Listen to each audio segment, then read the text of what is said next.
You're watching the Wellness Hour, news that makes you healthier. I'm Randy Alvarez. Today's topic, replacing missing teeth with dental implants. And according to my first guest, he says nobody should be wearing a loose-fitting denture. With us, we have Dr. Naeem Etemadi. Dr. Etemadi, welcome to the program. Thank you.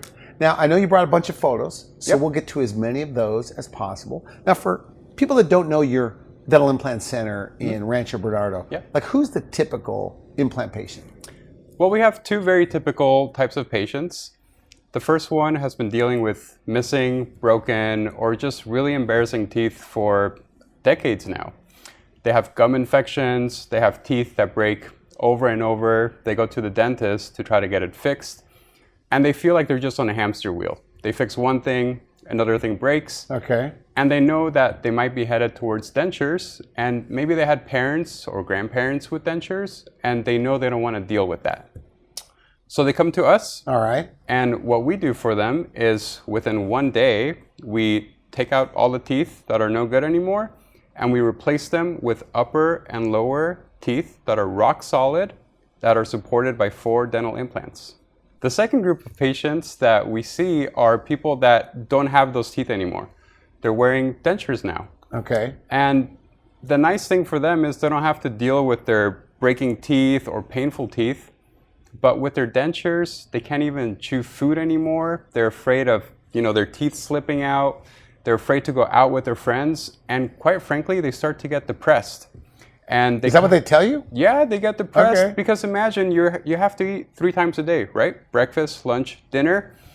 Every time that they want to go out to eat, they have to think about what they want to eat, or they have to avoid their friends when they get invited out to eat. So now they're not social anymore.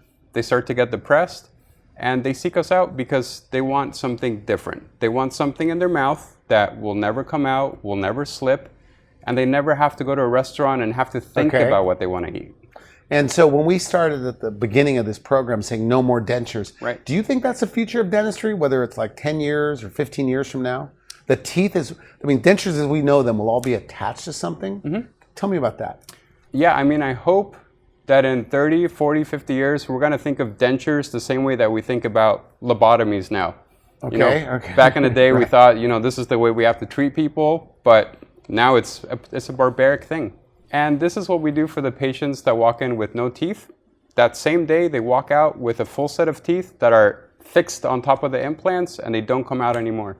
Now, help me understand this, or correct me if I'm wrong, I should say. The way dental implants are typically done, especially here in San Diego County, is you go to one doctor that does the implants, and then another doctor that puts the teeth on top, and then get them cleaned at a third place. At your office, you do all 3 parts. Is that why you do it so quickly? Yeah, that's how we do it quickly, and that's actually how we also cut the cost down for a lot of patients too. Because you have to realize that the way it's done in most offices, as you mentioned, the patient has to go to the surgeon. That's where they get the surgery done. And then they have to wait, and they have to go to the dentist to get their teeth put in.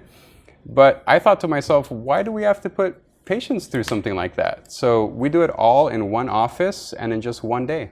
Now, you also have like a printer that makes and prints the teeth digitally in the next room. Yep. Right there on site? It's a new technology, and it's something that we brought into our office because we realized that we didn't want to keep patients waiting even for one day. We want to give them the teeth that same day. Well, and let me tell you, if they took my printer away from me, I would have to go back to doing things the old school way, which was keeping my patients waiting for a month, 2 months, even 3 months to get their teeth. So how old can you be to get dental implants? What's the age, the higher range of patients? There's this preconceived notion that if you're too old that you can't get dental implants. A lot of dentists believe this, and they tell their patients this. So that's a question that I hear a lot from my patients, especially the older ones that come to us for this. What's your oldest patient? My oldest patient is 78 years old. He came to us because he had dentures that he wasn't happy with. He was retired, and he felt like he just couldn't go out anymore with his friends to eat food. He felt like when he went on vacation that he had to be picky and choosy with what he was going to eat. Okay. And so what we did for him, in one day, we threw away his dentures, and we gave him dental implants with teeth attached on top that don't go anywhere, they don't slip out, and now whenever he goes to Italy or wherever he likes to travel to, he can eat whatever he wants. Are there that many? Look, San Diego seems like such a healthy place. Are there that many people either headed to a denture or in a denture? I was actually Googling this the other day, Okay. and what I found out was there's 40 million Americans now that live with dentures. Every year, Is that right? Yeah, there's 300,000 people every year that get into dentures, and even more shockingly, for people that are 65 years and older, over half of them deal with dentures. So San Diego, would you say there's like tens of thousands of people? Easily. Really? And the reason why we don't see it is because these people, they don't want to go out anymore, or they don't want to see their friends. They don't want to smile in photos, and so we don't hear their stories. Well, if it's so good, why aren't they all doing it? I mean, if there's this many people wearing dentures, Right. and they could get a brand new upper lower set of teeth that don't come out, what's your take? What's the holdup? There's 3 or 4 reasons for that. Okay. Number one is people are afraid of pain. They've been through really bad experiences when they were children or adults, and they've dealt with dentists that cause them pain. And now, I mean, this seems painful. well, number one, they're numbed up, so they don't feel anything. We Okay. have sedation options, so they don't even remember a thing about the procedure. So there's very little discomfort involved with this. In fact, whenever I see my patients a week after we give them their new teeth, they tell me they barely even had to take their over-the-counter medications. Like what? What do they take? Just ibuprofen, Tylenol, that's all they need to handle it. Do they always think when it's all done that, like, I thought it was going to be much worse? Do they What- always worry about it more than they should? What I hear all the time was, I wish I had done this 10 years sooner. Is that right? Yep. And look, just in San Diego alone, there's probably tens of thousands of people dealing with dentures. And if they knew how good this was, there wouldn't be enough dentists to handle this. Just not enough. Just Nope. not enough. It's a big thing. So age doesn't matter. Nope. You can be. I think you told me that there's people in their 90s and 100-year-olds. Yep. Getting this done. I have colleagues that have treated patients in their 90s. Okay. Yeah. And why would you want to do it at that age, though? Well, think about it. You are, let's say you're 90 years old, you're retired, you worked hard your whole life to get to Okay. where you are, and you just want to relax and enjoy the finer things in life.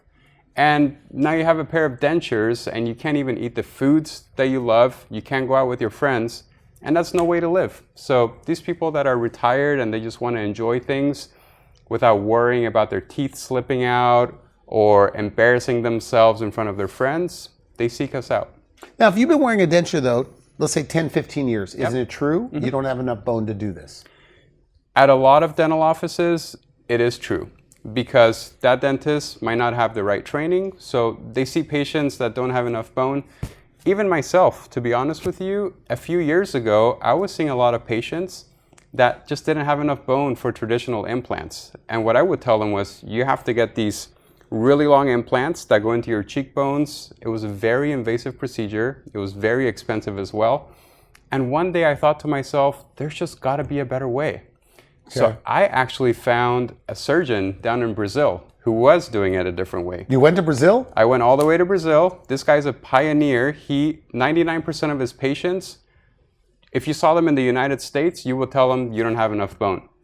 But he's pulling off these surgeries with special implants, and he's giving people teeth in one day with no bone grafting.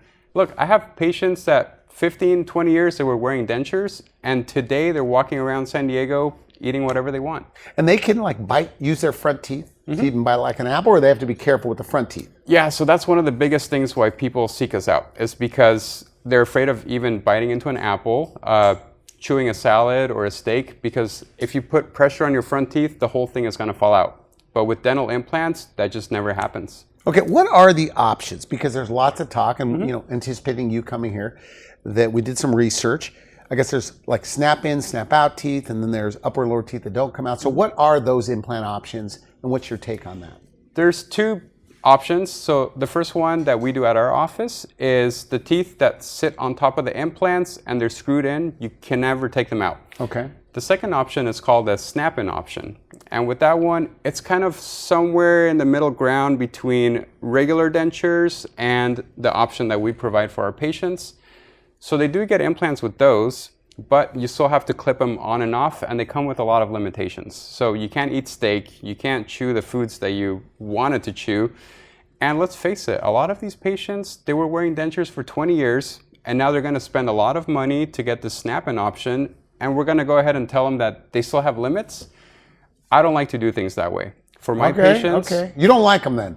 Not at all. Because the patients don't like them? Nope. Okay. Yeah, I mean, I have 50, 100 patients that had snap-ins done, and I did it for them, and now they tell me that, they have to come in for maintenance every 6 months. We have to replace parts out. It's just... You just don't do it anymore? No, it's a big hassle. Because that's what people want anyway, right? It's just teeth that don't come out. Yep. So why the trend then? What's your take? Why the trend on these snap-in, snap-out teeth?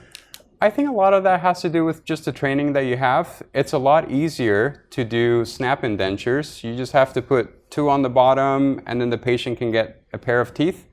It snaps in and out, so it's not the best pair of teeth, but it's easier for the dentist. And the other reason why people do a lot of snap-ins is because it's good for marketing. You can market a lower price for people. Is that right? You can market a lower price for people to just get them into a pair of teeth. Maybe it's not the best thing. And at the end of the day, with those snap-in options, it's still going to cover the whole roof of your mouth. It's going to be really bulky on your lower teeth. So when you go and eat food, you're not going to be able to taste it 100%. Oh, so your palate is still covered. Exactly. Yep. So when you give them the teeth that are supported by dental implants on the upper, the palate is not covered. Our teeth do not cover the roof of the mouth. And what that means for our patients is when they, if they drink something fizzy like a sparkling wine or a soda, they can actually feel it on the roof of their mouth. When they eat foods, anything spicy or hot or cold, they can feel those things. And that makes a big difference. It makes a huge Especially difference. somebody wearing a denture for many years. Yeah. Do you get feedback from them where they go, this is like night and day better? Yeah, so it's something that a lot of them didn't even realize, because over the span of 20, 30 years with their dentures, they got used to not being able to feel and taste those things. And imagine, in one day, all of that is gone. So they go home, they start eating things, and they start realizing, oh my God, I can actually taste all of these things. So you brought some photos. What are we looking at? Yeah, so here's our first photo. This is one of my patients, Michael. And he came to us because he did his research on the internet, as most of our patients do. And he was looking for a solution to his problems. And what were his problems? He was dealing with fixing one tooth and it would break, and then fix another one. He would have to get a filling and then a root canal, and then he would get a crown on top of that tooth. It's a lot of money too. He probably spent $10,000 to $20,000 just to try to save his teeth. And it got to the point where he was in a partial denture anyway. And he wore that partial denture for about 5 years before he came to us, because it was getting to the point where if he chewed on even the wrong thing, that partial would break. And then he would have to miss work, and he would be embarrassed in front of his friends. Missing work because of the teeth. He was missing work. You can't show up without teeth, I guess, in the front. It was hurting his career. Okay. So he came to us and he told me all of his problems. I like to really listen to my patients and understand what they're going through. And also, the way his teeth were making him feel, he was getting really insecure and self-conscious. And it was getting to the point where it was affecting his mental health. Okay. So what did you do for him? Yeah, so what we did for him was we gave him a full set of upper and lower teeth supported by dental implants. And this is a guy that would have ended up in a denture at any other dentist. But if you look at him now, he has a full set of upper and lower teeth that are beautiful. They fit his face. They fit his smile line. And he texts me to this day and he tells me, Doc, I'm getting compliments left and right. He feels like a whole new person. And, I often think about the Michael that didn't get this treatment done versus the Michael that did get this done. Okay. And I wondered to myself, how would his life have been affected if he didn't get this done? He probably wouldn't have the job opportunities that he has today. He wouldn't have the personal relationships that he has today. And the reason why he has those job prospects and those better relationships is because now he's got the charisma. He's got the enthusiasm. So let's look at the before and let's look at the after. Okay. Would you say he has a little bit more charisma? In the after, yeah, okay. A little bit more handsome, maybe? Yes. Would you say that he's enjoying life a lot more? It looks like it, at least. And that's exactly what he's told me, and what hundreds of my patients have told me, is that once they get their new teeth supported by dental implants, things just change for the better. And also, would you say he looks a little bit younger?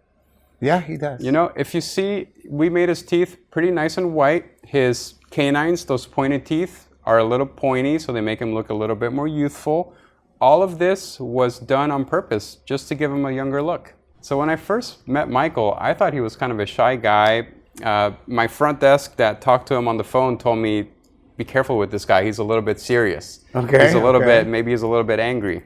So he came in, and what I noticed right away was I knew exactly why he felt the way that he did, and it was because of his teeth. And now when he walks into our office for his follow-up visits, he's just a completely different person. Like you could see the difference. Yeah, he's chatting up the whole office. He chats up the front desk. He comes to the back, high-fives me, gives me a hug. It's like he's completely transformed. So let me show you this next patient.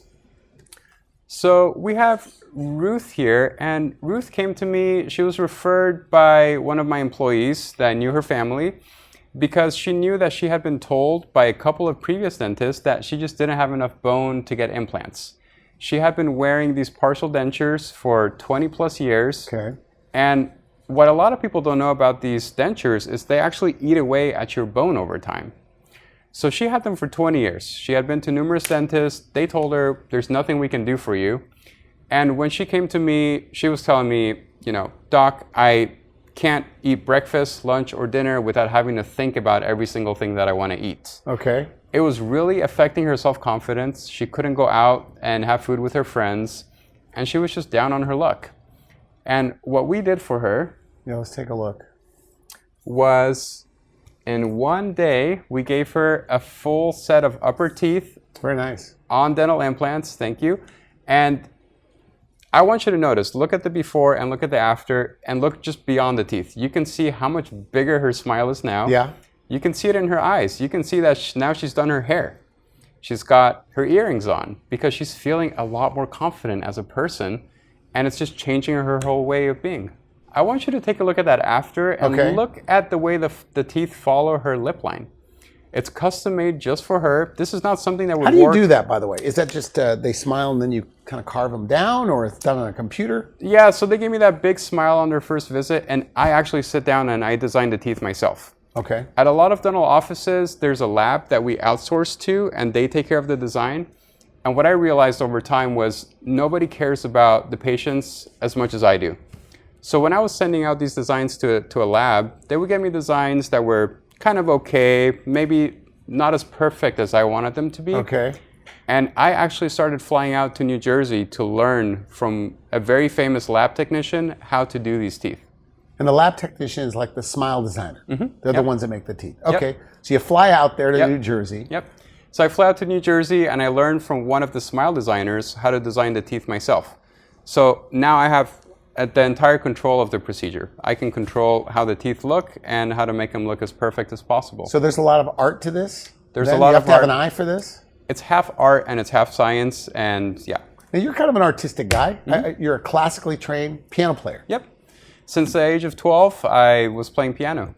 Does that hand-eye coordination, I was talking to a plastic surgeon, I told you, I said, what do you look for in a plastic surgeon? He goes, somebody that either is a musician or they played sports. Yeah. Because you have to have good hand-eye coordination. What are your thoughts on that? Yeah, it helps a lot. When I'm doing the procedures, you have to be very nimble with your fingers. You have to make very quick reactions to make sure that you get things as perfect as possible. Would you say you're a perfectionist? Yes, yeah. Do people accuse you of that? Sorry? Do they accuse you of being a perfectionist? Do they call you that? Yeah, my wife has accused me of being a perfectionist. She sees how much I work to get these results. Very, very nice. Okay, time for a few more. Yep. So here we have Maria. And Maria's case is very interesting because if you look at her, you notice a very elegant lady.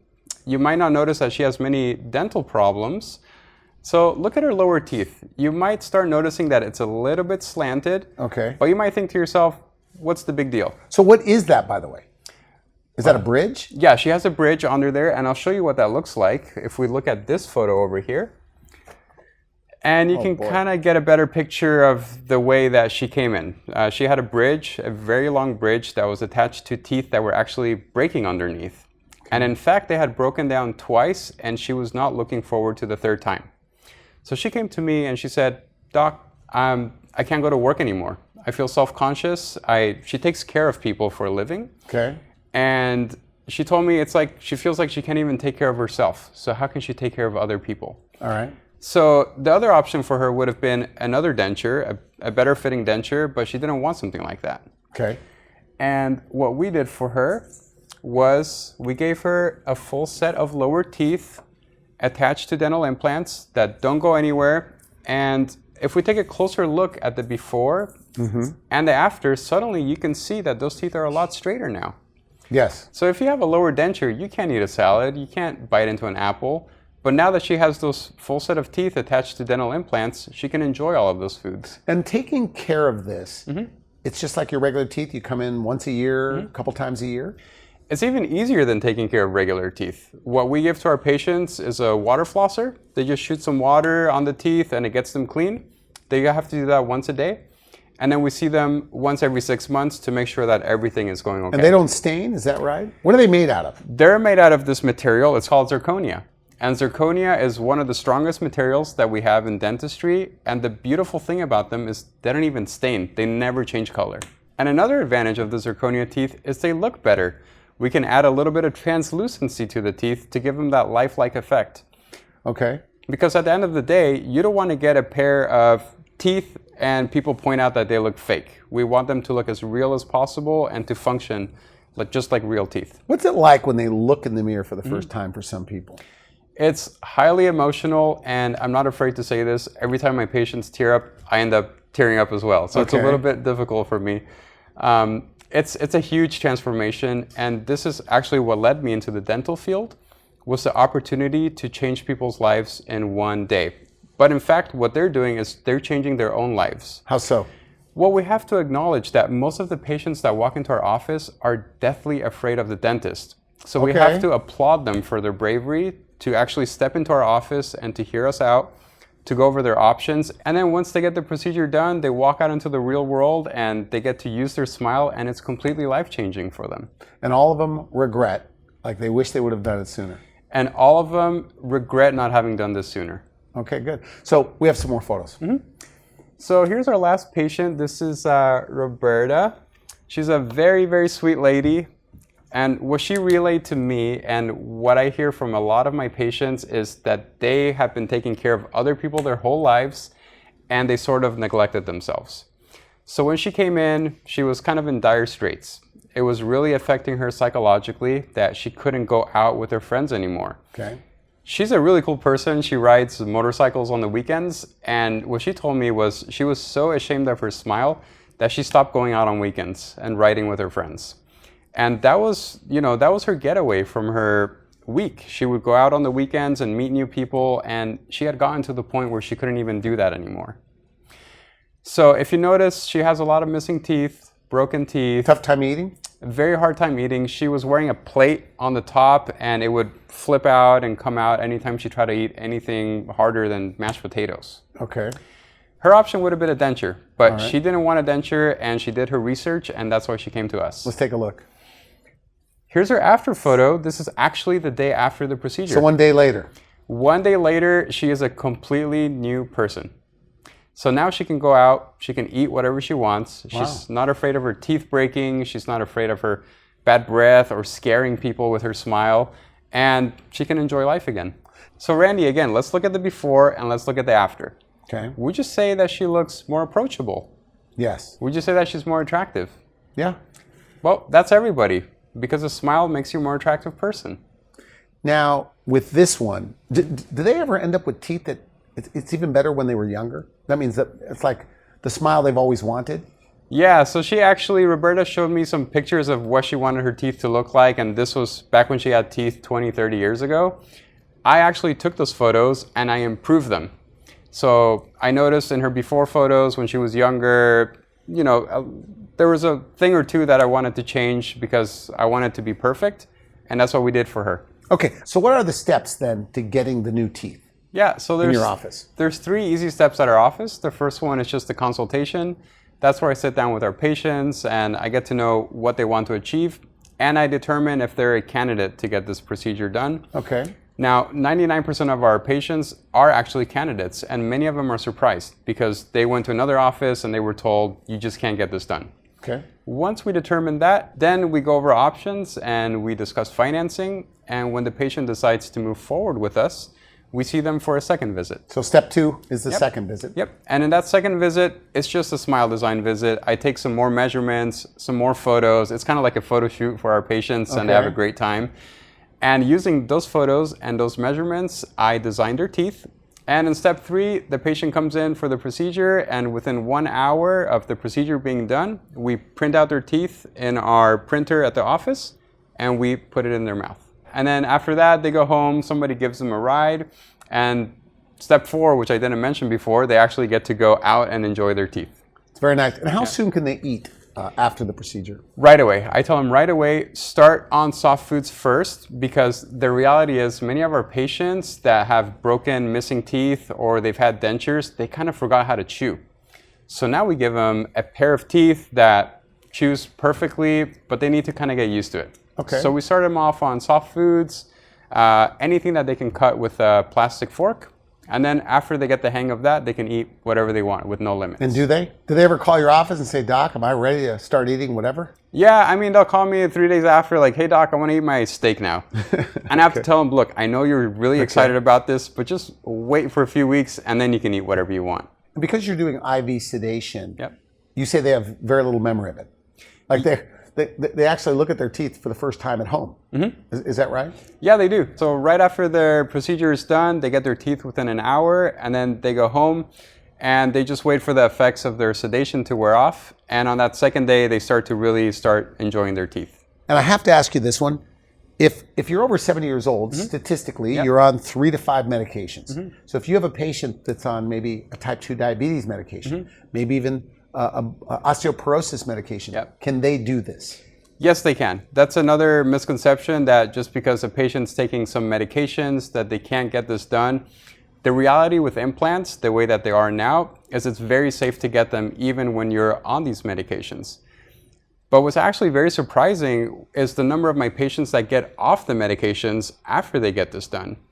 And the reason for that is... Yeah, why is that? Well, imagine you couldn't eat what you wanted to eat. You were eating unhealthy foods because those are the only foods that you can eat.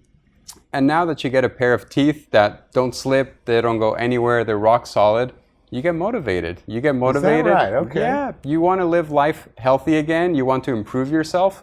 So I have many patients that were on diabetes medications before the procedure, and within 6 months, they come to me and they say, my physician looked at my blood work and my blood sugar's down, and now I don't have to take that medication.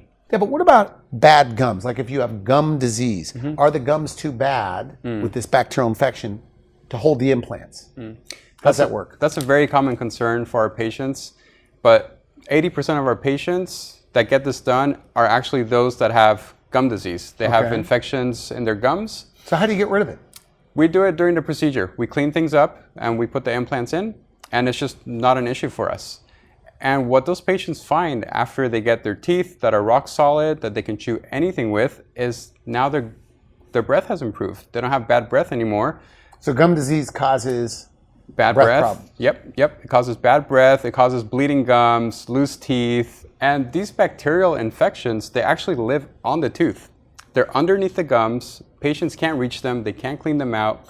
Even dentists can't clean them out. But once we remove those, that infection is gone. Goes away. Goes completely away. Their gums heal up. And actually, their immune system actually improves. Because it doesn't have to worry about fighting the infection. Exactly. So they are healthier then, by definition. They become healthier people in more ways than one. Yep. Do you ever hear like, I feel like I have more energy now, or any of that stuff? Yeah, I mean, we even see it. They don't even have to tell it to us. They walk into the door with a pep in their step and they're exercising more. They just completely improve. Now, is this one of those things that spouses, partners, like one goes first, the other one comes in second? Tell me about that. Has that ever happened to you? Have you ever had that happen yet? Yeah, it's usually the wife makes the husband do it first. He's kind of like the experiment. Okay. And then he has a great experience, and then the wife goes next, and then she gets her teeth done. What I hear from couples like these is that, you know, maybe one of them was shy about smiling in front of their spouse, or they were self-conscious about kissing them because they were dealing with bad breath from the gum disease. And after they get this done, now they can get their marriage back on track. And when you're in your 70s and you're a couple, you want to travel together and try all the local foods and the cuisines. And if you have dental problems is preventing them from doing that. They don't do they tell you, like, I don't even go on vacations because of this? Yeah. Because my teeth are so bad? Yep. Now, you're a dentist, so you probably think that the healthy teeth and gums are the smiles the most important thing. How important is it? Well, let's set aside the fact that I'm a dentist. Okay. If you go to any survey, if you look at Men's Health magazine or Cosmo magazine, where they ask people, what are the top 3 things that make somebody more attractive or more trustworthy, you will always see that smile is one of those things. Okay.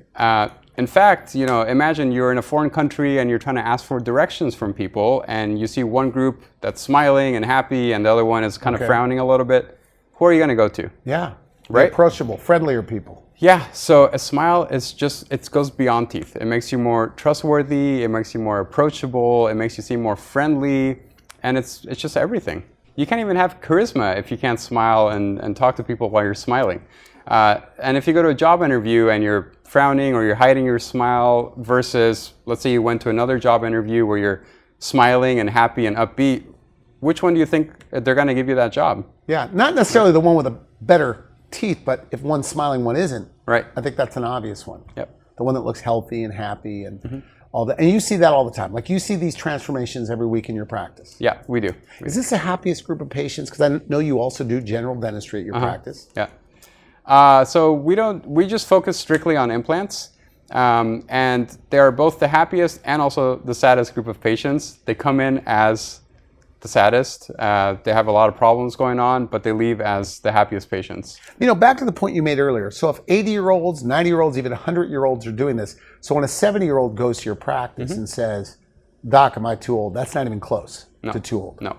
Are you ever on a consult and they're telling you their hard luck story, but maybe you almost get excited or feel like smiling because you know where they're going to end up? Yeah. Elaborate on that. I kind of have to hold myself back during the consultations because I know what their future is going to be like. I've done hundreds of these patients and I've seen how transformative it's been for them. So when someone's in my chair and they're telling me about all these things that are going wrong in their life and how their teeth are affecting them, I just know how it's going to change them. Now, you have this saying that you told me. You discuss futures, not features. What does that mean to you? Well, futures, not features. Yeah, at the end of the day, what people care about is how this is going to change their lives. They don't want to know, how many millimeter implants I want to use, what kind of, techniques I'm going to use for the procedure. What's important to them and to me is that within one day, they will be able to replace their whole smile with something that's fixed in their mouth, that doesn't slip, it doesn't fall out, they can chew anything with, and they can be confident again. So you say that this is like a new chapter in their life. A new beginning. Yeah, you believe that? Yeah, most of my patients tell me that after they get this done, they look at their life as before they got their new teeth. Is that right? Yeah, and their life after they got their teeth. Because if you think about it, before they got their teeth, they couldn't do a lot of things. They couldn't go on those trips and eat whatever they wanted. Maybe they couldn't get that job that they wanted because during the interview, they weren't smiling with the interviewer. They appeared grumpy. But after they got their teeth, now they can open up a lot of possibilities. Very nice. Now, sedation. Tell me a little bit about that, right? Yeah. Because I guess there's oral sedation where they just give a pill. I've had some dentists that say they do this procedure while the patient is just numbed up. Tell me what your thoughts are on sedation, because you're big on sedation. Yeah, so we offer multiple options for sedation. The first one is for most of our patients that are really not that afraid of the dentist, but they know that they have a big major problem. And what we do for them is oral sedation. It's very easy. They just take a pill in the morning. We do the procedure.